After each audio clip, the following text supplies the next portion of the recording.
Assalamu alaikum. This is Sadia Islam Prami, your instructor from Interactive Cares. দেখতেই পাচ্ছি, in today we are actually going to learn properly একটা corporate conflict কিভাবে manage করতে পারি in English. So আমরা যখন কোনো একটা ইন্টারন্যাশনাল কোম্পানিতে জব করব বা সেই অনুযায়ী নিজেদেরকে প্রিপেয়ার করব, we always have to try to speak in English at every point possible. So প্রায়ই কিন্তু আমাদের এরকম যাবতীয় কিছু সিচুয়েশন চলে আসতে পারে যেখানে আমার কারোর সাথে আমি হয়তো কথা বলছি, তাদের পয়েন্ট অফ ভিউ আমি এখানে জানছি, তাদেরকে সাপোর্ট করছি, এটাকে ম্যানেজ করছি, এবং এই টাইমগুলোতে কিন্তু আমি আমাদের জাস্ট বাংলার যে ফ্রেজেসগুলো ইউজ করি তাদেরকে জাস্ট কনসোল করতে, জাস্ট ঝামেলা থেকে রেহাই দিতে, এই ব্যাপারগুলো কিন্তু আর আমাদের হয়তো বলার জাস্ট স্কোপ থাকে না। ইন ইংলিশ আমাদের ইমোশন প্রপারলি দেখিয়ে we have to express hour feelings যাতে টোটালি এই কনফ্লিক্টটা সলভ হয়ে যায়। সো আজকের আমাদের এই পার্টিকুলার লেসনে আমরা ইংলিশের কিছু ফ্রেজেস উইথ এক্সাম্পলস আমরা দেখব যে কোনো একটা কনফ্লিক্ট আসলে কিভাবে এগুলোকে ম্যানেজ করা যায় along with different scenarios. So চলুন আর কথা না বাড়িয়ে একটু আমরা শুরু করে দেই। So as you can see, একদম স্টার্টিং এই আমরা কি করতে হবে, whenever we see a conflict, we are looking at a conflict, we need to be proper listeners. শুধুমাত্র আমরা নিজেরা বলে যাচ্ছি throughout the conflict এমনটা একেবারেই হওয়া উচিত না। আগে আপনি জাস্ট সেই অপর ব্যক্তিকে বলার সুযোগ করে দিন এবং তারপরে আপনি নিজে সেই কথাগুলো বলুন। So you need to be an active listener. যখন আপনি শুনছেন তখন হোয়াট আর দ্য ওয়েজ আপনি এই জিনিসটা জাস্ট গ্রো করতে পারেন। আপনি অবশ্যই শুনতে শুনতে you must say I understand your perspective. তার মানে কি, মানুষ হিসাবে আমাদের কিন্তু জাস্ট দেখার ধরন, বোঝার ধরন, সো মেনি ওয়েজ, রাইট?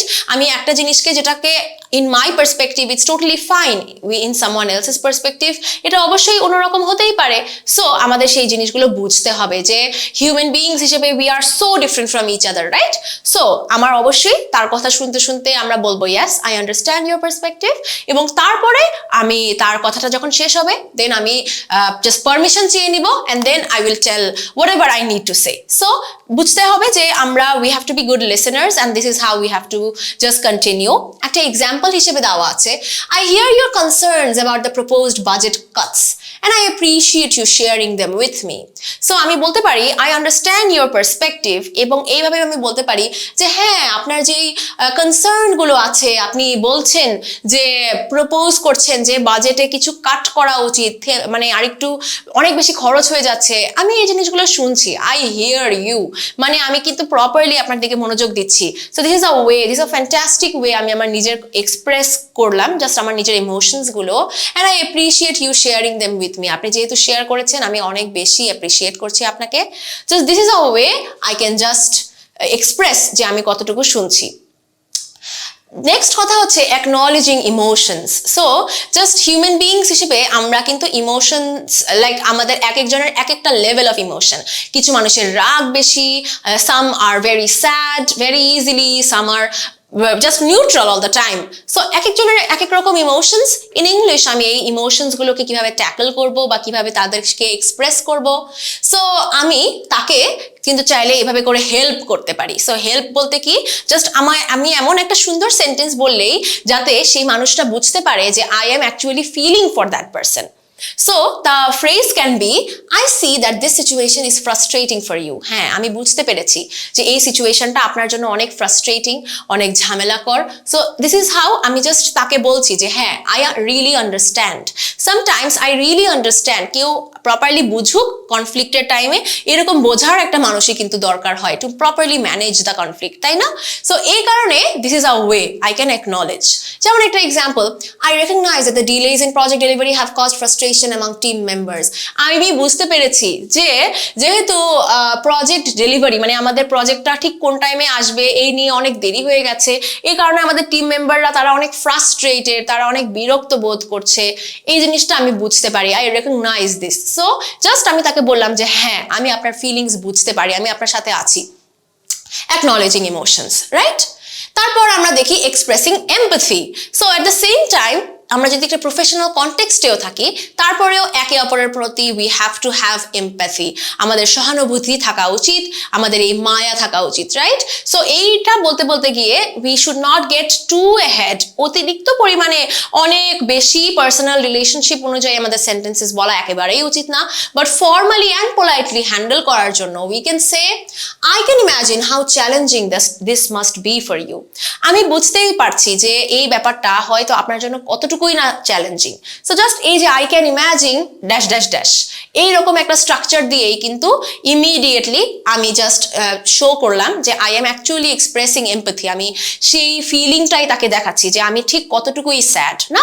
তো এইটা একটা খুবই ফ্যান্টাস্টিক ফ্রেজ। একটা এক্সাম্পল দেখি, I can imagine how dash dash বললাম তাই না, I can imagine how stressful it is to manage increase workloads during this transition period. Transition period হচ্ছে কোনো একটা চেঞ্জিং পিরিয়ড, হয়তো আপনার জব চেঞ্জ হচ্ছে বা কোম্পানির কোনো একটা চেঞ্জেস হচ্ছে, এই টাইমের মধ্যে যে আপনার এত ইনক্রিজড ওয়ার্কলোডস, এতগুলো ওয়ার্ক প্রেশার, আমি কিন্তু এটাকে প্রপারলি ইম্যাজিন করতে পারি যে এটা অ্যাকচুয়ালি আপনার জন্য কতটা স্ট্রেসফুল হয়ে দাঁড়াচ্ছে।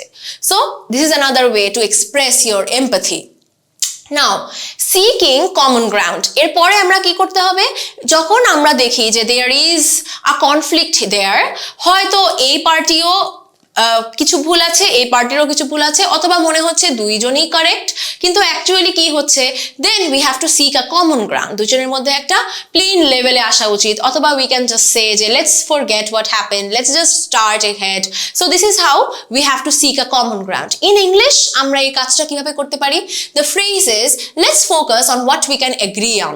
শুধু আমরা ফোকাস করি যে আমরা কোন কোন ব্যাপারগুলোতে উই আর অ্যাকচুয়ালি এগ্রিইং, কোন কোন জিনিসগুলোতে আমরা ঠিকঠাক আছি। সো তারপর আমরা বলছি যে দুই পক্ষই আমি এটাতে এগ্রি করি, এটাতে এগ্রি করি, এরকম করে করে here is the common ground. So let's just forget what happened and then just start or have a new beginning না। তো এই কমন গ্রাউন্ডে অবশ্যই আসা জরুরি if we want to manage a corporate conflict. For example, while we may have different approaches, we all want the project to succeed. Let's focus on our shared goals. মানে আমি বলছি যে এই প্রজেক্টটা করার জন্য আপনি একটা কথা বলছেন, আমি একটা কথা বলছি, ইয়েস আমাদের দুজনের হচ্ছে ডিফারেন্ট অ্যাপ্রোচ আছে, কিন্তু আমরা সবাই কিন্তু চাই এই প্রজেক্টটা সাকসিড হোক, এবং এই কারণেই চলুন আমরা আমাদের শেয়ার্ড গোলসগুলোর উপরে ফোকাস করি, আমাদের মেইন যে জিনিসগুলো আছে চলুন আমরা এগুলোতে ফোকাস করি। So this is a very easy way to start. Then হচ্ছে অফারিং সলিউশনস। সো একটা কনফ্লিক্ট যেহেতু হচ্ছে, I want to offer a solution to that person or to that group of people, তাই না? So to offer my solution আমি কি বলতে পারি, আমরা বলতে পারি perhaps we could explore alternative options. তার মানে কি, হয়তো দুইটা পার্টি, একজন বলছে অপশন এ চুজ করি, অপশন বি চুজ করি। সো আপনি যেহেতু মাঝখানে you are managing the corporate conflict, আপনি তাহলে এখানে বললেন এও না বিও না, perhaps we could explore alternative options. So আমরা অন্য একটা অপশন সি হয়তো নিয়ে ফেলি which is a mixture of A and B. So আমি জাস্ট কথার কথা এভাবে করে বলছি যে এইরকম কিছু ডিফারেন্ট অপশনস অনুযায়ী we can just select. So this is another way to manage the conflict. For example, instead of assigning blame, let's brainstorm potential solutions to improve our communication processes. যে কন্টিনিউয়াসলি আমরা এভাবে blame game না দিতে থেকে চলুন আমরা আরো কিছু ওয়ে দেখি যেভাবে করে আমাদের কমিউনিকেশন আরো বিল্ড হতে পারে, right? So this is another way to offer solutions. আচ্ছা, next we have encouraging collaboration. So continuously একটা corporate sector A there has to be many ways যেভাবে করে collaboration আরো বেশি ডেভেলপ করা যায়। We are encouraging it, not discouraging it. আমরা সাধারণত in many different works, I'm saying সাধারণত because সব ওয়ার্কে কিন্তু আমাদের টিম ওয়ার্ক প্রয়োজন হয় না, but অধিকাংশেই whenever there is team work needed to encourage collaboration, যাতে সবাই আমরা একসাথে কাজ করি, in that case what do we say? We say let's work together to find a resolution. চলুন আমরা সবাই মিলে একসাথে কাজ করে একটা সলিউশন বের করি, আমরা ইন্ডিভিজুয়ালি বের করতে পারছি না, অথবা there are many conflicts here, right? So let's work together to find a resolution. এটার কি হতে পারে example, rather than escalating the issue, মানে আমাদের এই ঝামেলাটা নিয়ে আমরা যখন ইন্ডিভিজুয়ালি কথা বলছি, it's being escalated, এটা আরো বেশি বৃদ্ধি পেয়ে যাচ্ছে। এইটাকে আরো বেশি বৃদ্ধি না করে let's collaborate, চলুন আমরা একসাথে হয়ে যাই to find a solution that benefits all parties involved, যাতে যতজন আছে involved in this তারা সবাই যাতে বেনিফিটেড হয়, এমন একটা কিছুতে আমরা আসি, কারোর লস যাতে না হয়, সবাই ইকুয়ালি যাতে হ্যাপি হয়, চলুন আমরা এইরকম কোনো কিছু নিয়ে চিন্তা করি। So that should be the approach, right? So encouraging collaboration. Then expressing optimism. So optimism যখনই আমরা বুঝাই আমরা ওইটাই দেখি, রাইট, যে is the glass half full or is the glass half empty. একটা ছোট গল্প আছে না, যে একজন টিচার একটা গ্লাস নিয়ে এসে সেটাকে অর্ধেক জাস্ট পানিটা জাস্ট ঢেলে পরে বললো যে এই পার্টিকুলার গ্লাসটা কি হাফ ফুল নাকি হাফ এমটি। সো এইরকম একটা সিচুয়েশনে যদি আমরা প্রপারলি অপটিমিস্টিক থাকি, আমি বলবো যে the glass is completely full. কেন? কারণ 50% full with air and the 50% filled with water. So আপনি বুঝতেই পারছেন যে এইভাবে করে we have to be optimistic at every point that we do, right? So to express optimism কি বলতে পারি আমরা? in English বলতে পারি I'm confident that we can find a solution together. So বারবার আমি আমার নিজের যে কনফিডেন্স আছে আমাদের উপর, so once again I am being optimistic about this dreadful situation, এই ধরনের ব্যাপারগুলো শেয়ার করতে হবে। whenever আমি নিজে আমার নিজের পয়েন্ট অফ ভিউ থেকে আমি অপটিমিস্টিক হব, immediately this catches on to other people, তারাও কিন্তু এইভাবে অপটিমিজমটা গ্রো করবে। সো একটা এক্সাম্পল দেখি, despite the challenges we are facing, I'm confident that by working together we can overcome this obstacle. যে যদিও আমরা এখানে কিছু কিছু চ্যালেঞ্জেস পাচ্ছি, কিন্তু আমার কাছে মনে হয় আমরা যদি সবাই মিলে একসাথে ওয়ার্ক করি আমরা এই অবস্টিকল মানে এই ঝামেলাটাকে মোকাবেলা করতে পারবো। So see, this is how I have to express my optimism. Now একটা পার্টিকুলার জাস্ট এরকম এনভায়রনমেন্টে কর্পোরেট কনফ্লিক্টের টাইমে if I want to make a complaint, আমার কিছু নিয়ে বলার আছে, so I also have to make the complaints politely. ঠিক আছে? সো পোলাইট ওয়েতে কিভাবে কমপ্লেইন করতে পারি? Here are a couple of sentences or phrases. আমি বলতে পারি I'd like to bring to your attention, আমি আপনার একটু অ্যাটেনশন নিতে চাচ্ছি বিকজ আমার এরকম হয়েছে। Instead of just saying I have faced this, এই জায়গায় আমি এইভাবে আই ক্যান স্টার্ট। অর বলতে পারি আই এম কনসার্নড অ্যাবাউট, আমি এই নিয়ে একটু চিন্তিত। Or I am not satisfied with, আমি প্রপারলি সন্তুষ্ট এখানে না। Instead of saying I am angry, I am mad, I am dissatisfied, আমি ঘুরিয়ে বলছি I am not satisfied with. Or I would appreciate it if, আমি অনেক খুশি হব যদি আপনি এই জায়গায় এটার জায়গায় এটা করতে পারতেন। See, so this is another structure. Or could we discuss how to resolve this issue, আমরা কি একটু এইটা নিয়ে ডিসকাস করে দেখতে পারি যে কিভাবে এই ঝামেলাটা সলভ করা যায়। So see, these are the ways আমি আমার জাস্ট কোনো কমপ্লেইন থাকলে আমরা করতে পারি। এখন আমরা একটু রেসপন্সেসে আসি, positive as well as negative responses. যদি আমার কোনো একটা কনফ্লিক্টের মধ্যে থেকে আমি বলতে চাই যে ইয়েস উই ক্যান, ইয়েস কথাটা তাহলে আমি কিভাবে এক্সপ্রেস করতে পারি? আমরা বলতে পারি certainly I'd be happy to help you with that, অবশ্যই আমি অনেক খুশি হব আপনাকে এখান থেকে সাহায্য করতে পেরে। Absolutely I can see how that weed benefit our team, অবশ্যই আপনি যা বলেছেন আমি বুঝতেই পেরেছি যে এই কাজগুলো আমাদের টিমকে অনেকভাবে সাহায্য করবে। Of course let me know if there is anything else I can assist you with, আমাকে জানাবেন যদি অন্য কোনো রকম ভাবে আপনার হেল্প প্রয়োজন হয়। Yes, I think that's a fantastic idea. কেউ একটা আইডিয়া দিল, আপনি বললেন যে ওকে, সো ইনস্টেড অফ সেইং ওকে আমরা তার আইডিয়াটাকে আগে অ্যাকনলেজ করি, তাকে এটাকে জাস্ট সাধুবাদ জানাই, so that person comes up with more ideas in the future, যেটা আমাদের কোম্পানির জাস্ট ডেভেলপমেন্টের জন্যই ইন দ্য ফিউচার আরো বেশি হেল্পফুল হবে। And similarly certainly I appreciate you bring this to my attention, অবশ্যই আপনি যেহেতু এটা আমাকে জানিয়েছেন এজন্য আই রিয়েলি অ্যাপ্রিশিয়েট ইউ।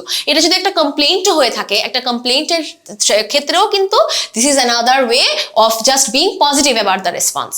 এখন আমি নেগেটিভ রেসপন্সেস দেখি। হাউএভার নেগেটিভ রেসপন্সেস গুলোও কিন্তু ফর্মালি বলা যায়, just not saying no. So formally আমি কিভাবে বলতে পারি? দেখেন, আমি just first of all positive কিছু ওয়ার্ড বলতে পারি, like I understand your perspective but unfortunately that won't be possible. মানে আমি কিন্তু আই আন্ডারস্ট্যান্ড ইউর পার্সপেক্টিভ, এটা দিয়ে আমি বলছি যে আই টোটালি আন্ডারস্ট্যান্ড, আমি আপনার ব্যাপারটা বুঝি, এবং বোঝার পর বলছি যে কিন্তু আনফর্চুনেটলি দুর্ভাগ্যবশত এটা সম্ভব না। সো দেখেন, আমি যদি ডাইরেক্টলি বলতাম নো দ্যাটস নট পসিবল, তাহলে কিন্তু খুবই খারাপ শোনাতো না? Similarly I appreciate your suggestion, আপনার সাজেশন যে করেছেন এই জন্য আমি অনেক বেশি ধন্যবাদ জানাচ্ছি, অনেক খুশি হয়েছি। However I don't think it aligns with our current goals, right now আমাদের যা গোলস আছে, যা আমরা প্ল্যান করেছি সেই অনুযায়ী এটা যাচ্ছে না। আই আন্ডারস্ট্যান্ড ইউর কনসার্ন, আপনার যা জাস্ট কনসার্ন আছে এই নিয়ে আপনি যা চিন্তা করছেন এটা আমি কমপ্লিটলি বুঝি, but we are unable to accommodate that request at this time, এই টাইমে কিন্তু এই জিনিসটাকে আমরা জাস্ট ফুলফিল করাতে পারছি না। I see way you are coming from, হ্যাঁ আমি বুঝতে পেরেছি যে আপনি ঠিক কিভাবে জিনিসটাকে শুরু করছেন, but I am afraid that is not feasible given our resources. এই মুহূর্তে আমাদের রিসোর্সেস খুব কম দেওয়া, সো আই ডোন্ট থিঙ্ক আমরা এখন করতে পারবো। I appreciate your input. আমি খুব খুশি যে আপনি এখানে ইনপুট দিয়েছেন, মানে আপনিও এখানে একটা কথা অ্যাড করেছেন। But I don't think that approach would be suitable for this situation. Similarly, এভাবে করেও আমি নো বলে দিচ্ছি। So overall, আজকের লেসনটিতে পজিটিভ এন্ড নেগেটিভ রেসপন্সেস দেখলাম for any complaint, for any type of just offering যেটা কেউ আমাকে প্রোভাইড করে। এর পাশাপাশি যে কোনো একটা কর্পোরেট কনফ্লিক্টকে কিভাবে ম্যানেজ করব, কিভাবে অ্যাক্টিভলি শুনবো, what are the steps one after the other. আগে আমাদের অ্যাক্টিভলি শুনতে হবে, তারপরে সেই অনুযায়ী রেসপন্ড করতে হবে, তারপরে ম্যানেজ করার জন্য বা ঠিকঠাক করার জন্য we have two be more empathetic, এবং সেই কারণে আমরা কি কি ইংলিশ সেন্টেন্সেস ইউজ করতে পারি, অল ইন ইংলিশ। আমরা কিভাবে কর্পোরেট কনফ্লিক্ট ম্যানেজ করব তা নিয়ে জেনে নিলাম। So I hope this video had been extremely helpful for you all. I hope that you actually follow this and practise this in your daily life. হতে পারে সেটা to manage a corporate conflict, or হতে পারে এটা আপনি একজন মানুষ হিসেবে নিজেকে ডেভেলপ করার জন্য এই সেন্টেন্সেসগুলো ব্যবহার করেছেন in your daily life. Thank you so much for watching. দেখা হবে পরের লেসনে।